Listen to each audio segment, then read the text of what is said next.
que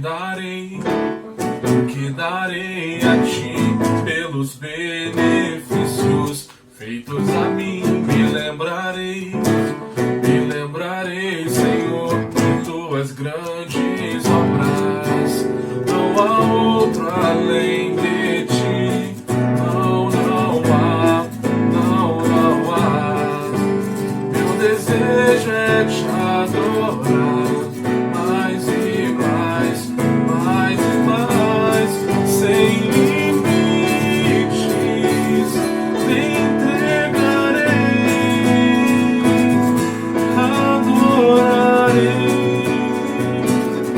Maravilhoso Deus, mais que palavras, no meu coração, receba o melhor da minha adoração. O que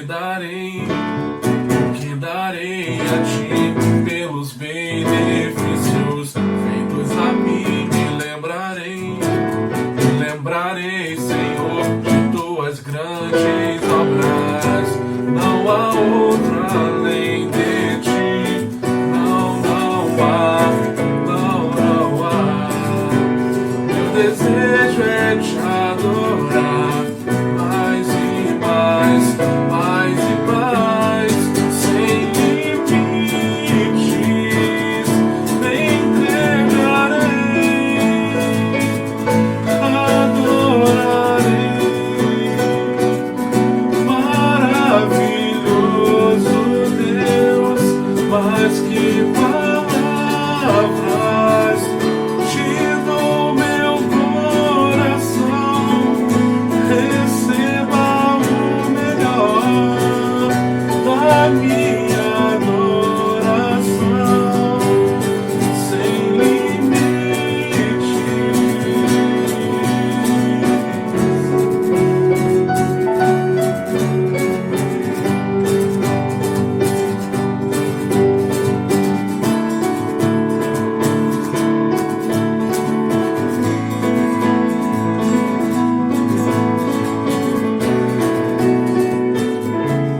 Sem limites, me entregarei, adorarei.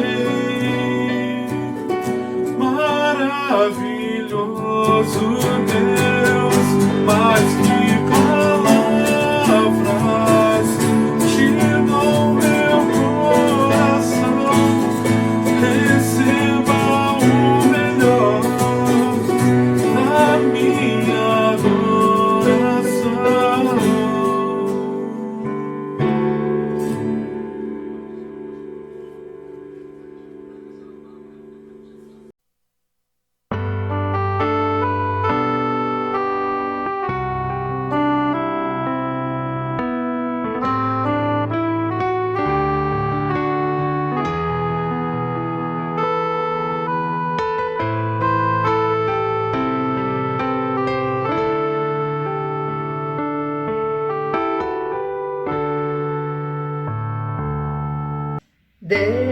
Deus, somente Deus, cuida de mim aonde quer que eu vá.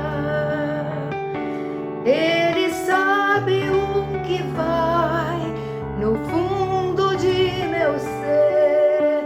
Sem Deus, somente Deus.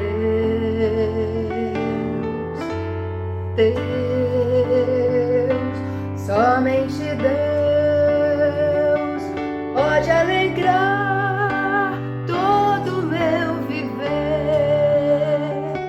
Se em caminhos maus eu andar, Ele sempre ajudará, me guiando com amor. Deus, somente Deus, me ama mesmo sendo pecador. Eu quero então cantar e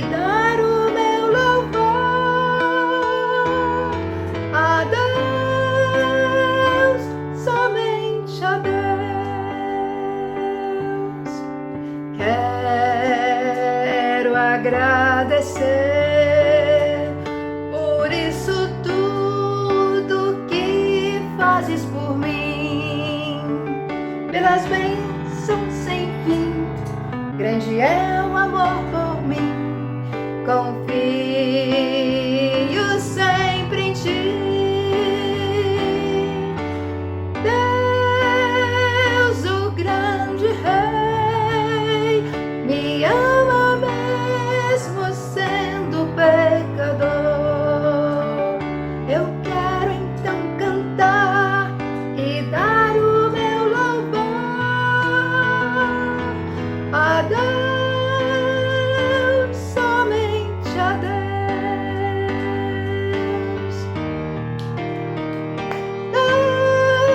Deus, o grande Rei, me ama mesmo sendo pecador.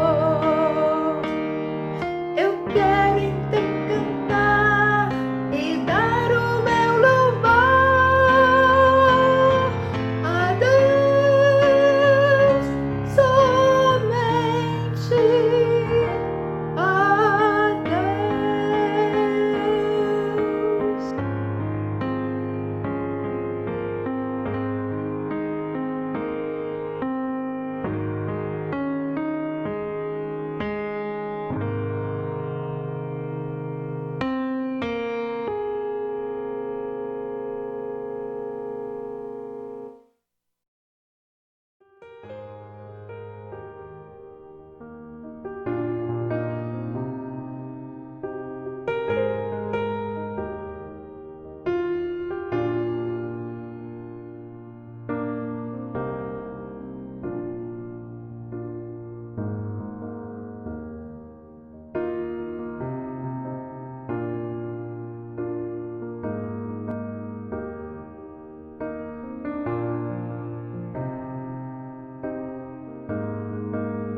Quando em cativeiro te levaram de Sião e os teus sacerdotes prantearam de aflição, foi comum morrer de vergonha e dor.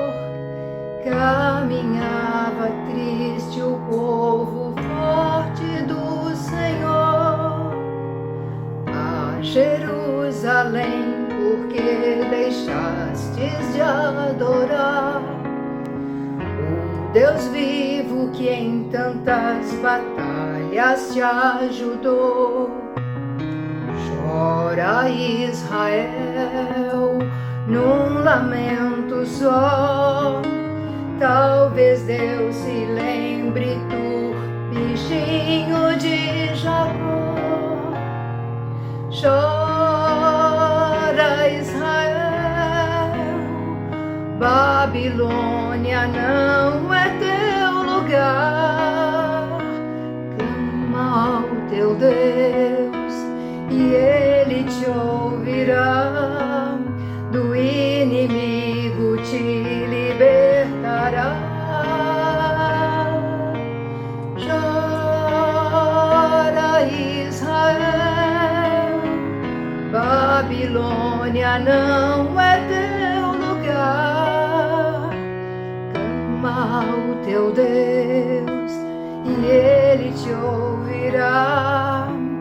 Do inimigo te libertará.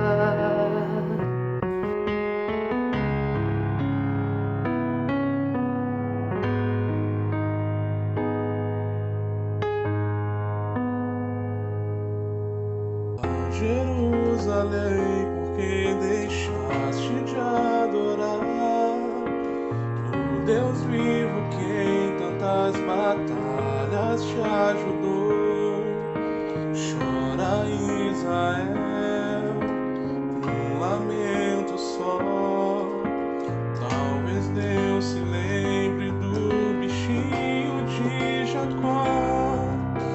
Chora, Israel, Babilônia não é teu lugar. Clama ao teu Deus e Ele te ouvirá. Do inimigo te libertará. Chora, Israel, Babilônia não é teu lugar. Clama ao teu Deus e Ele te ouvirá. Do inimigo te libertará.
És o meu bem-querer, meu mestre, e tudo que tenho e sou. Vem de tua mão, Senhor, que se estende e me abençoa. Mesmo sem merecer, pecador, o mais miserável dos homens que sou, me envolves com teu amor e por isso eu sou mais feliz. Se a vida quer me tirar de ti, me afastar e me destruir, eu clamo a ti, Jesus, e tu me dás a tua vitória. Pois estou bem certo de que nada, nem a morte, nem a vida, vai me afastar de ti, de tua bênção e do teu amor. És o meu bem-querer, meu mestre, e tudo que tenho sou. Bendito amor, Senhor, que se estende e me abençoa. Mesmo sem merecer, pecador, o mais miserável dos homens que sou, me envolves com teu amor, e por isso eu sou mais feliz.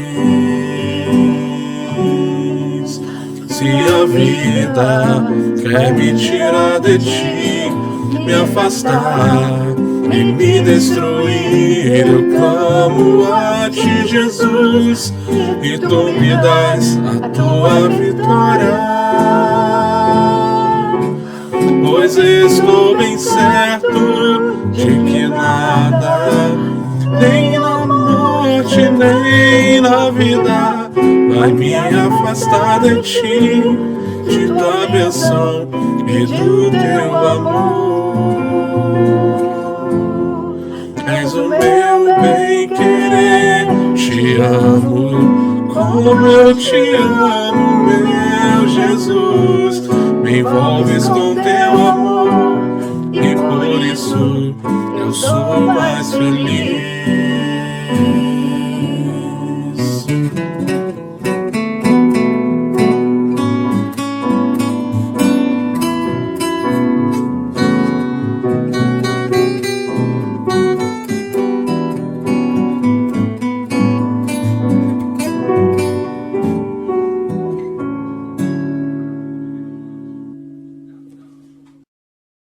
Bom, meus irmãos, mais uma vez boa noite. Nós estamos aqui um pouquinho diferente do que a gente já se acostumou, né?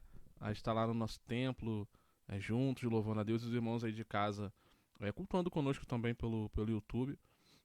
Hoje nós não tivemos a condições de fazer a transmissão direto do templo lá da nossa igreja, mas não vai ser por isso que nós não deixaremos de estar aqui louvando, de estar aqui cultuando. Nós já entoamos algumas canções e agora nós vamos falar um pouquinho da palavra do Senhor. Hoje a nossa temática está nesse livro de Atos 17, lá onde Paulo diz: pois nele vivemos, nos movemos e existimos. Vamos pensar um pouquinho nesse versículo, e não só nesse versículo, mas a minha proposta nesse momento é que nós pensemos nesse texto inteiro de Atos, como já está aí na tela para os irmãos lerem comigo também. Então, Atos capítulo 17, dos versículos 16 a 34. E aqui a gente vai fazer quase que uma aula de história, mas sempre pensando e dando ênfase à palavra de Deus, em tudo que ela pode nos ensinar. Nós vamos usar esse texto inteiro e nós vamos fazer da seguinte maneira: a gente vai lendo, e aí eu vou parando em alguns momentos e pontuando alguns detalhes, tá bom? Então convido você a acompanhar comigo, a leitura estará toda na tela. Atos 17, do versículo 16 ao 34. Nós estaremos lendo e eu vou parando, pontuando alguns detalhes. E essa reflexão ela não será muito longa, a gente vai fazer ela bem, bem curtinha. Mas antes eu queria orar com você. Nós vamos estar orando nesse momento, onde você estiver, abaixo de sua cabeça nós estaremos orando. Deus, obrigado, Pai, por esse momento. Louvamos a Ti por tudo que já foi realizado. Obrigado porque nós temos a possibilidade, Deus, da tecnologia, de nos auxiliar nesse momento, Deus, e de proporcionar esse tempo juntos, ó Pai, de crescimento, um tempo juntos de comunhão e de louvor ao Teu nome, ó Deus. Desde já nós te pedimos a Tua orientação. Guia, Deus, tudo que será falado, tudo que será dito, que seja algo do Teu coração, ó Deus. Que cada coração que está ouvindo essa mensagem possa receber, entender e aprender, ó Deus, mais um pouco com a Tua palavra, Deus, que é tão rica em nos ensinar. Ó Pai, muito obrigado por tudo. Também esteja com os irmãos que nesse momento estão no templo te louvando, ó Pai, te adorando. Guarda cada um. Também toma a Ana nas Tuas mãos, que trará a mensagem também nesse momento. Se eu possa estar dirigindo todos os passos, ó Pai, cuidando deles lá também no templo. Ó Deus, muito obrigado por tudo. É a oração que eu lhe faço. Em nome de Jesus, amém. Então vamos lá. Atos 17, dos versos 16 a 34. Deixa eu colocar aqui para os irmãos lerem comigo também. Então vamos lá. Enquanto Paulo esperava por seus companheiros em Atenas, ficou profundamente indignado ao perceber que a cidade tinha ídolos por toda parte. E sobre esse tema dissertava na sinagoga entre os judeus e os gentios obedientes a Deus, bem como na praça principal, diariamente a todos aqueles que ali estivessem. Então, alguns filósofos, epicureus e estoicos começaram a argumentar com ele. Alguns indagavam: o que deseja comunicar esse tagarela?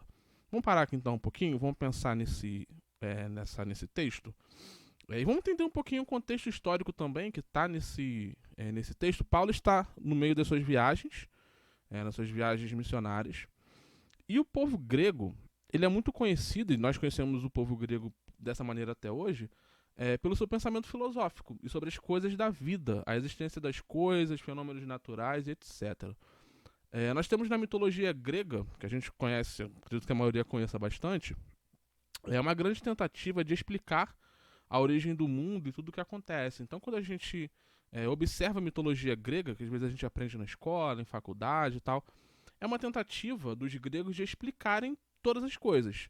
Então você tem o Caos, que era um deus, e aí você tem Gaia, que era a terra, e aí você tem Zeus, que seria o deus do trovão, você tem Hades, que é o deus do submundo. Então tudo eles tinham uma explicação nos deuses. Então a gente vê essa tentativa da mitologia grega em explicar todas as coisas, a formação do mundo, os mares, a terra, o sol, a lua, tudo isso era representado na figura de deuses. Ou seja, eles tinham esse ímpeto de estar sempre querendo uma explicação, de estar sempre querendo um aprendizado em relação às coisas à sua volta. E Paulo, ele está inserido nesse contexto. Ele está em Atenas, ele está na Grécia, ele está inserido no meio desse contexto de pessoas que querem saber melhor das coisas, mas que nem sempre optam pelos melhores caminhos. O povo grego é um povo extremamente inteligente, mas completamente idólatra. E aí no texto a gente lê que ele usa dois exemplos, dois grupos filosóficos. Os epicureus e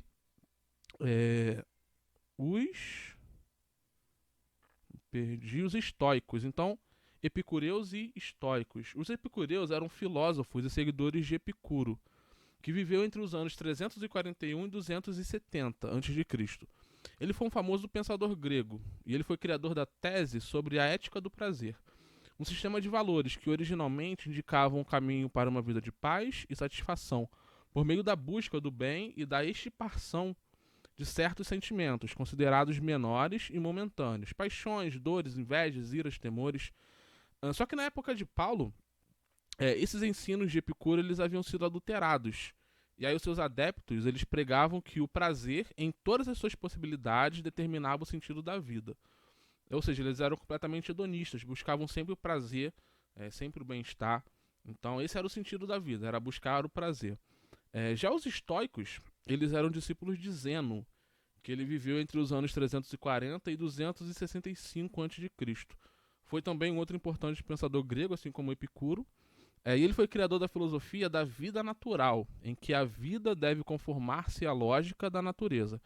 Eles eram, portanto, panteístas, que é uma doutrina que pensa o seguinte, de que Deus é a soma de tudo que existe na natureza. Então a árvore é Deus, o animal é Deus, o vento é Deus. Então a soma disso tudo resulta em Deus, que é o Deus que a gente conhece. Mas não deixa de ser uma maneira politeísta de você entender as coisas, entender a sua vida ao entorno. Então, vocês tinham esses dois grupos, os epicureus e os estoicos. E aí, ainda nesse texto, a gente vê que Paulo é chamado de tagarela. Quando a gente vê ali no finalzinho, né, o que o que deseja comunicar esse tagarela.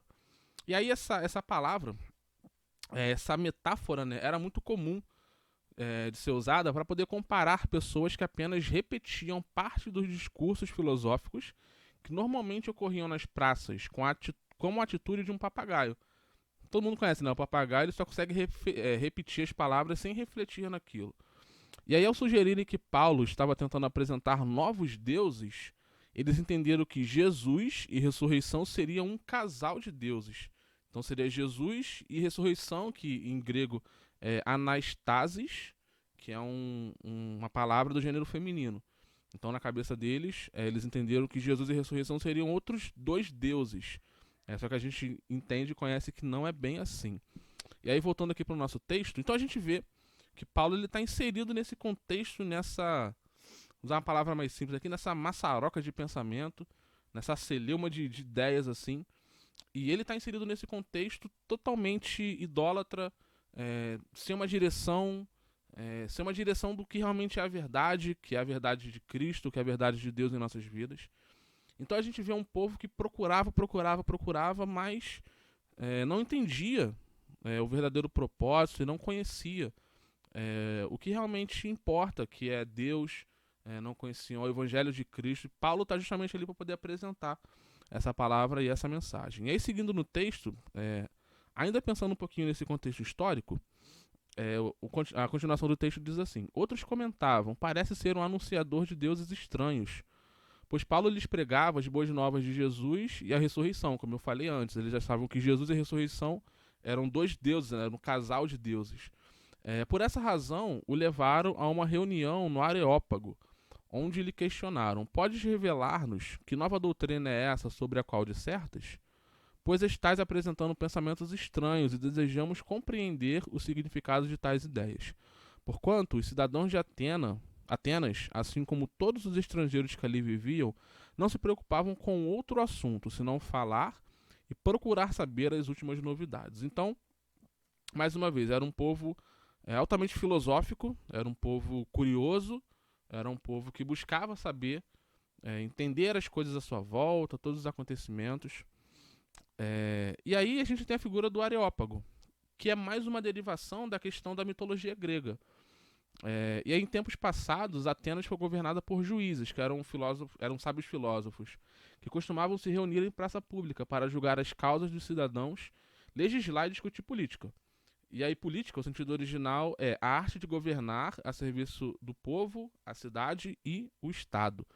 Essas reuniões eram chamadas de concílios e ocorriam no alto da colina de Ares. Ares é o deus do trovão, para a mitologia grega, e da guerra, deus do trovão e da guerra, da mitologia grega, por ter sido o primeiro deus a ser julgado num tribunal. E a esse local os gregos chamavam de Areópago, derivado de Ares, esse deus do trovão e da guerra. Entretanto, nos tempos de Paulo, o concílio de Areópago tinha autoridade apenas nas questões morais e religiosas. Então, resumindo, a gente tem a sociedade de Atenas, a sociedade grega, como eu falei, altamente idólatra, altamente politeísta, acreditava em qualquer coisa. Eram pensadores filosóficos, querendo saber a origem da vida, os acontecimentos da vida. E o texto, como a gente leu aqui no finalzinho, ele diz: porquanto os cidadãos de Atenas, assim como todos os estrangeiros que ali viviam, não se preocupavam com outro assunto senão falar e procurar saber as últimas novidades. Ou seja, eles viviam pela filosofia. Eles viviam nessa busca de entender as coisas, de entender o propósito da vida, de entender tudo que está à nossa volta. Então a gente tem Paulo inserido nesse contexto altamente plural, filosófico, um contexto até erudito, porque você tinha muitos pensadores ali. E Paulo ele está no meio disso, ele está inserido nesse contexto e pregando a palavra de Deus em meio a esse povo tão idólatra, esse povo tão perdido, podemos dizer assim. E aí, continuando o nosso texto, deixa eu voltar para cá. Cadê? Aqui. Então, continuando. Sendo assim, Paulo levantou-se no meio da reunião do Areópago e discursou: caros atenienses, percebo que sob todos os aspectos sois muitíssimo religiosos, pois, caminhando pela cidade, observei cautelosamente seus objetos de adoração e encontrei até um altar com a seguinte inscrição: ao Deus desconhecido. Ora, pois é exatamente este a quem cultuais em vossa ignorância, que eu passo a vos apresentar. Tem um estudo que fala que, nesse tempo, só em Atenas, que é a capital da Grécia, haviam cerca de 30 mil estátuas, 30 mil imagens de ídolos que aquele povo produzia. E aí Paulo ele se depara com esse altar ao Deus desconhecido. E ele utiliza esse recurso, ele utiliza esse altar para poder fazer um link, para poder fazer uma ligação com a mensagem do Evangelho. E aí a gente vê que ele fala ali no final do versículo, né? Ora, pois é exatamente a este a quem cultuais em vossa ignorância que eu passo a vos apresentar.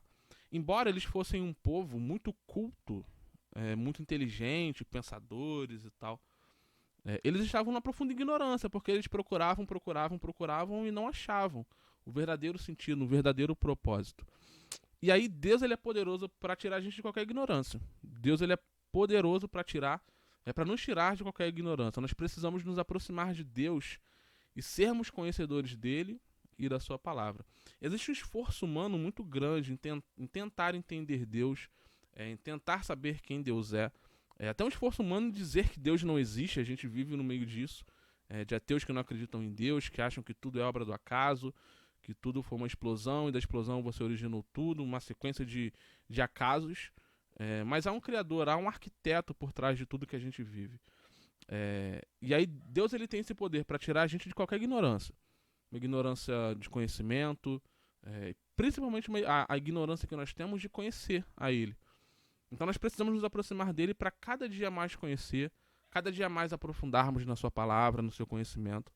Então é necessário que a gente tenha isso em mente. Nós precisamos sair da ignorância, precisamos amadurecer, nós precisamos deixar de sermos meninos, como o próprio apóstolo Paulo diz em uma de suas cartas. Então, como eu disse, Deus ele é poderoso para tirar a gente de qualquer tipo de ignorância. E aí, continuando o nosso texto, como eu falei, vamos ser bem breves, Paulo continua. O Deus que criou o universo e tudo que nele existe é o Senhor dos céus e da terra, e não habita em santuários produzidos por mãos humanas.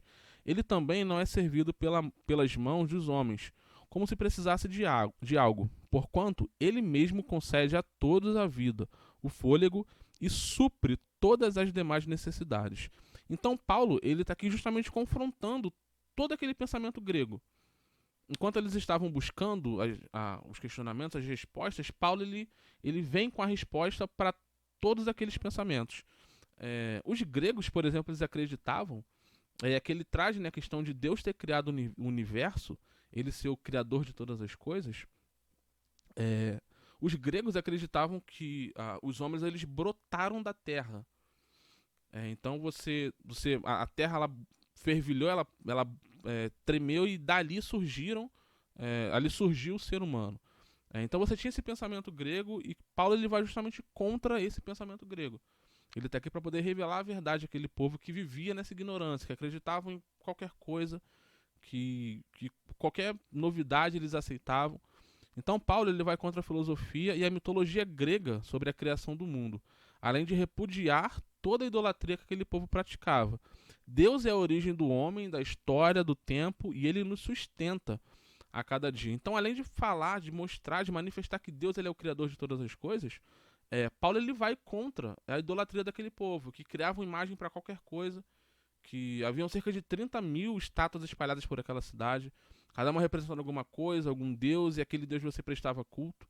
E Paulo ele traz justamente o contrário, ele mostra, não, existe um Deus que é criador de todas as coisas, existe um Deus que controla todas as coisas, e esse Deus ele não habita em mãos humanas, ele não é produzido por mãos humanas.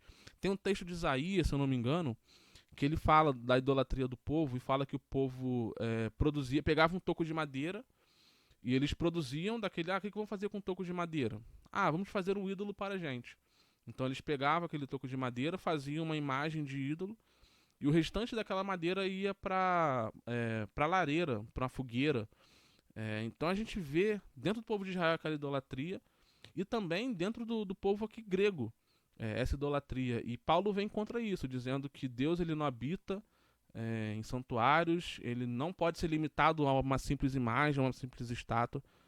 Mas ele é o criador do universo, ele é o criador de todas as coisas, ele é soberano, ele é poderoso, ele cuida e dirige todas as coisas. Então Paulo ele vem confrontando todo esse pensamento grego. E aí seguindo no nosso texto, então aqui Paulo fala sobre a criação do universo, de que Deus supre todas as necessidades, que ele não é servido por homens. E aí continuando ele diz, de um só homem fez Deus todas as raças humanas, a fim de que povoassem a terra, havendo determinado previamente as épocas e os lugares exatos onde deveriam habitar. Como eu disse, Paulo ele acreditava que o homem ele tinha brotado da terra.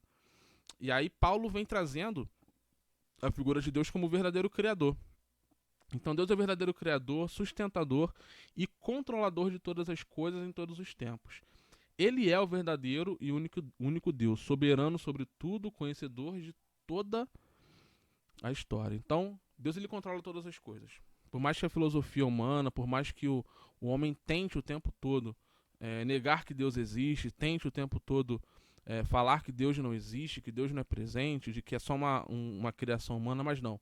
Deus ele vive, Deus ele está sobre todas as coisas, ele é coordenador de todas as coisas, ele dirige todos os passos. Então Paulo ele está aqui dizendo isso: de um só homem fez Deus todas as raças humanas, a fim de que povoassem a terra, havendo determinado previamente as épocas e os lugares exatos onde deveriam habitar. Deus ele controla a história, ele controla os nossos passos, tudo que está à nossa volta está no controle de Deus.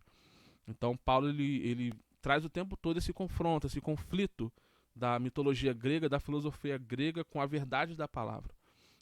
E aqui a gente pode também imaginar e puxar para a nossa vida a coragem que Paulo teve em confrontar, porque ele estava bem no meio, no epicentro daquele pensamento, que era o Areópago, onde as pessoas iam para lá só para isso, para poder pensar, para poder filosofar.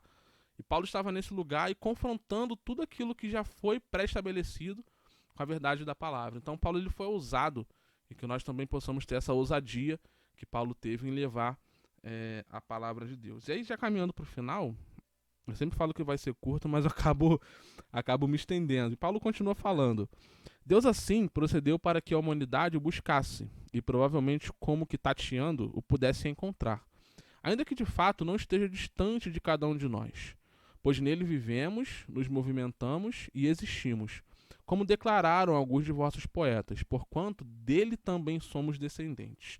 Aqui a gente vê o Espírito Santo realmente dirigindo tudo que Paulo estava falando, tudo que Paulo estava fazendo, porque Paulo, nesse momento, ele cita um dos grandes filósofos gregos daquele tempo. E Paulo, a gente conhece, né, que Paulo ele era um cara muito inteligente, ele era um cara sabedor, ele tinha instrução, ele era instruído. E aqui o Espírito Santo ele usa a erudição de Paulo, ou seja, o conhecimento histórico que Paulo tinha, todo o conhecimento que ele tinha foi usado nesse momento, um dos vários conhecimentos que ele tinha. Ele passa a citar alguns grandes intelectuais e poetas gregos.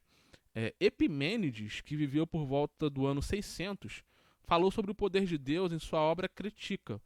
E ele diz exatamente esse texto que é a nossa base hoje: nele vivemos, nos movemos e existimos. Ou seja, Paulo usou algo que já existia para poder trazer algo novo para aquele povo, ou seja, a verdade de Cristo, porque é em Cristo que a gente vive, é em Cristo que a gente se move, é por Cristo que a gente se move, é por Ele que a gente existe.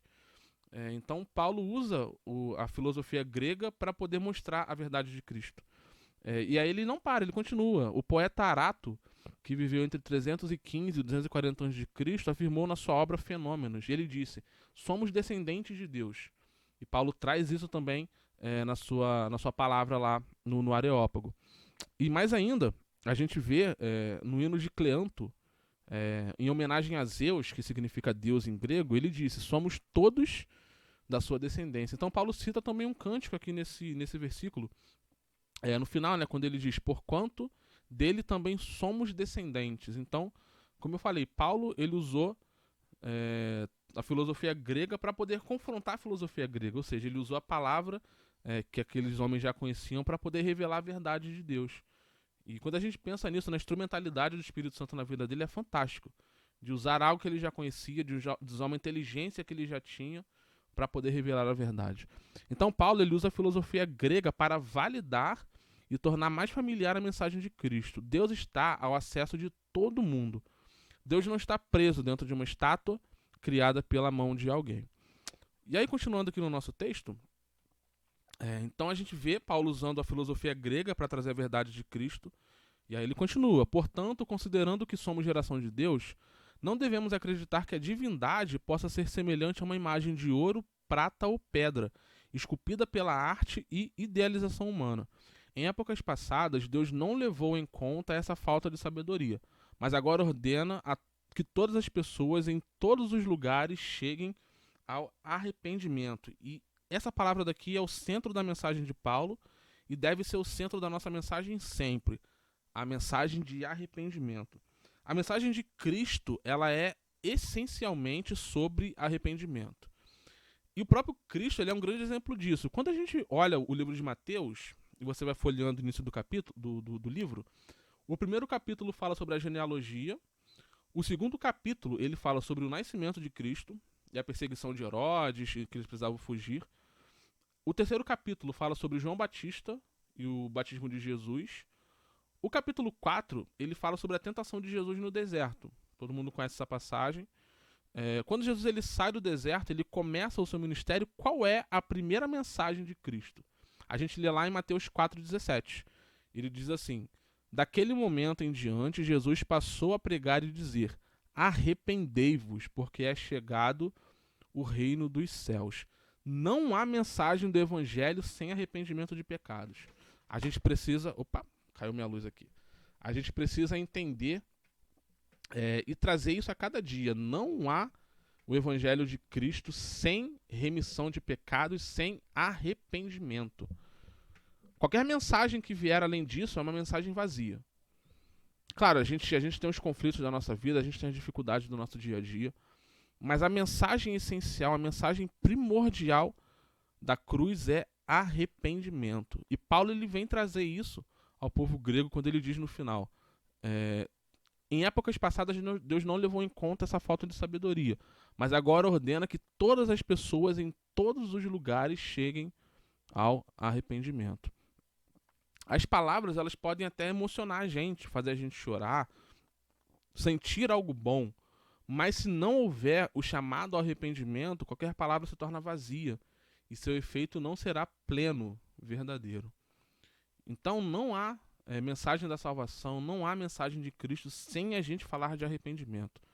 Não há salvação sem remissão de pecados. Cristo ele já morreu na cruz por cada um de nós. Cabe a gente se arrepender, cabe a gente entender o nosso estado de pecado, entender que sem Cristo nós não somos nada, de que ele morreu, reconhecer a sua morte na cruz em favor das nossas vidas, em perdão pelos nossos pecados. Então Paulo ele deixa bem claro que a gente vê também na mensagem de Jesus de que não há mensagem de salvação sem arrependimento. E aí, para a gente poder terminar a última citação aqui, a gente lê o seguinte, para poder fechar o nosso texto: porque determinou um dia em que julgará o mundo com rigor de sua justiça por meio do homem que para isso estabeleceu. E quanto a isso, ele deu provas a todos ao ressuscitá-lo dentre os mortos. E aí o texto continua: uns debocham, outros creem. Entretanto, alguns deles, assim que ouviram falar sobre a ressurreição dos mortos, começaram a dizer zombarias. E outros ainda exclamavam: sobre esse assunto te daremos ouvidos numa outra oportunidade. Depois dessas palavras, Paulo se retirou do meio deles. Aconteceu, porém, que alguns homens se juntaram a Paulo e creram. Entre eles estavam Dionísio, membro do conselho do Areópago, e uma mulher chamada Dâmaris, e com eles algumas outras pessoas. Então Paulo ele pregou, ele disse tudo isso, ele usou a filosofia grega, usou todos os recursos que estavam ao seu alcance, mas a gente vê que nem todos acreditaram na palavra, que nem todos deram fidelidade àquela palavra. Para alguns era baboseira aquilo ali, alguns zombaram, como a gente lê no texto, mas alguns acreditavam. E qual ensinamento a gente pode tirar sobre isso? O nosso papel como cristão é lançar a semente, independente de qual terreno essa semente vai cair. Então cabe a mim, cabe a você que está ouvindo essa mensagem nesse momento, de lançar essa semente, independente de qual terreno ela vai cair. E eu tenho refletido muito nesse tempo sobre a parábola do semeador. Diz que ele saiu para semear e ele lançou as sementes. E aí as sementes caíram em 4 terrenos diferentes. Somente uma germinou, mas essa uma ela produziu frutos a 30, a 60 e a 100 vezes aquela semente. Então o nosso papel é lançar a semente. A obra de transformação quem faz é o Espírito Santo, mas o nosso papel é lançar essa semente.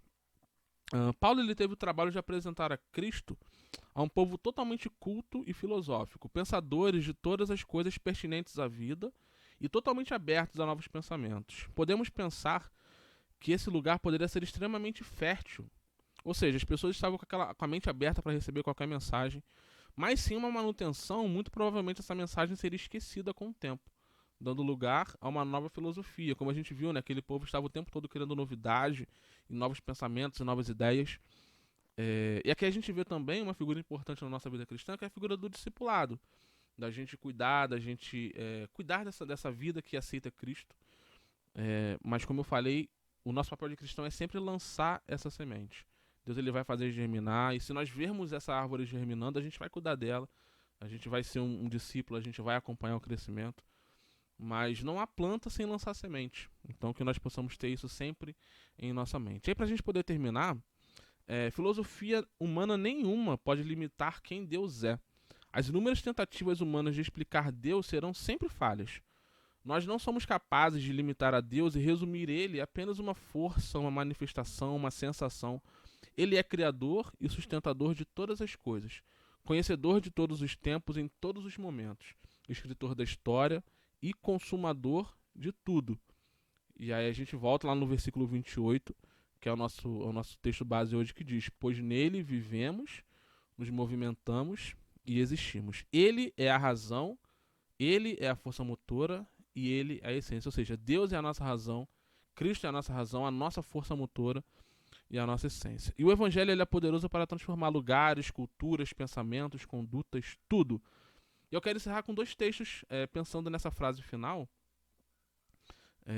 Colossenses 2, de 8 a 10 e o Romanos 1, 16. Então a gente lê em Colossenses o seguinte: tende muito cuidado para que ninguém vos escravize a vãs e enganosas filosofias, que se baseiam nas tradições humanas e na falsa religiosidade desse mundo, e não em Cristo, pois somente em Cristo habita corporalmente toda a plenitude de Deus.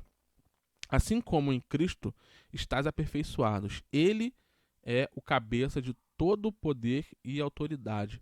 Por mais que aqueles gregos pensassem em todas as coisas, se não tiver Cristo, essa filosofia ela é vã.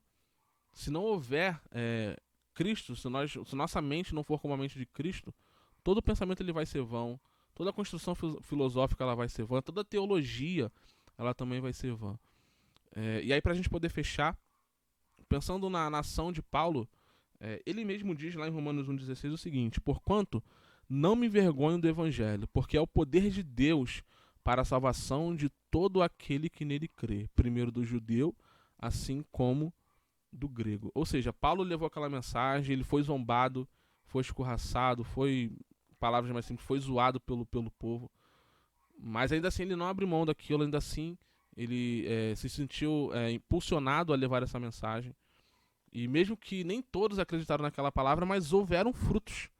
Houveram pessoas que entenderam da mensagem, houveram pessoas que receberam essa mensagem, como a gente lê no finalzinho do texto. Então, que nós possamos ser como Paulo, que nós não tenhamos vergonha do Evangelho, que nós sejamos ousados, que nós sejamos corajosos em levar essa mensagem, porque Deus ele vai ser poderoso para fazer essa semente germinar, mas nós precisamos lançar essa semente.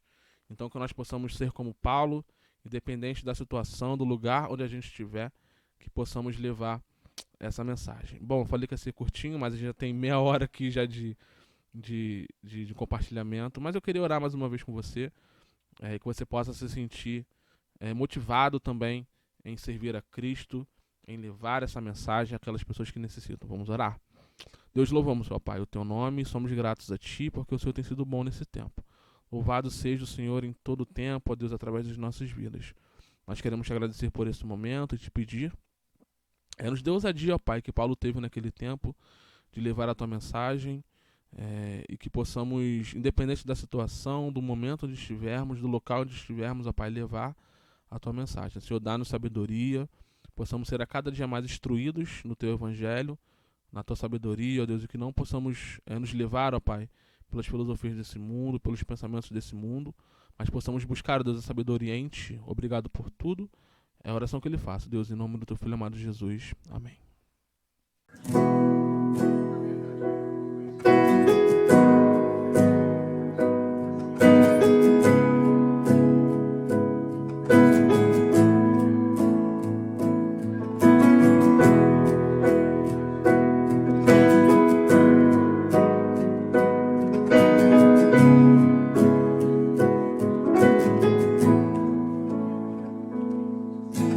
Quando eu te conheci, Jesus.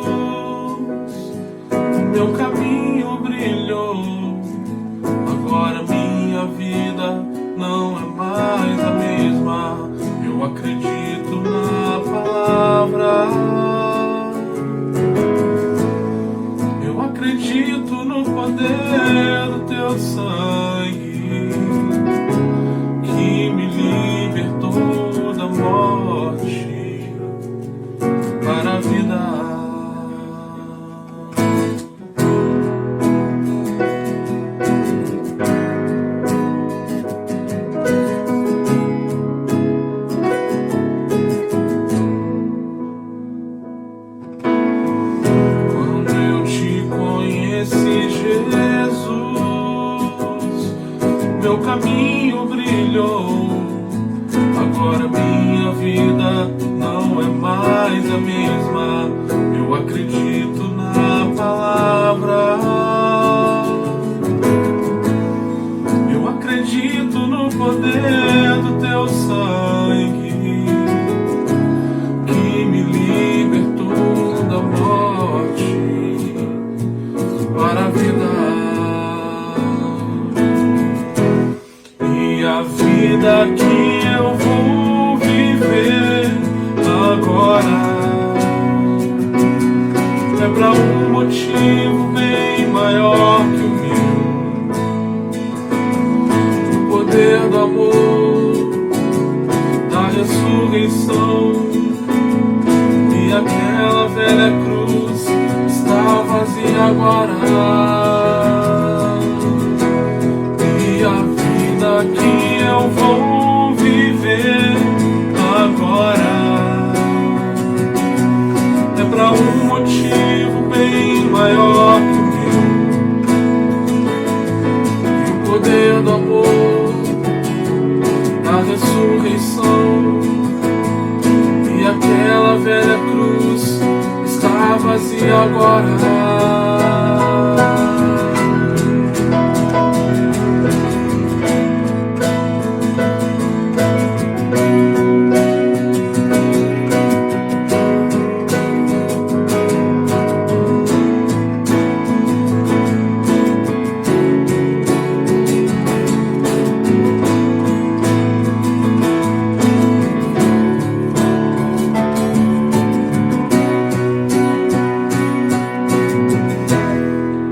A vida que eu vou viver agora é pra um motivo bem maior que o meu. E o poder do amor, da ressurreição, e aquela velha cruz está vazia agora. A vida que eu vou viver agora é pra um motivo bem maior que o meu. O poder do amor, da ressurreição, e aquela velha cruz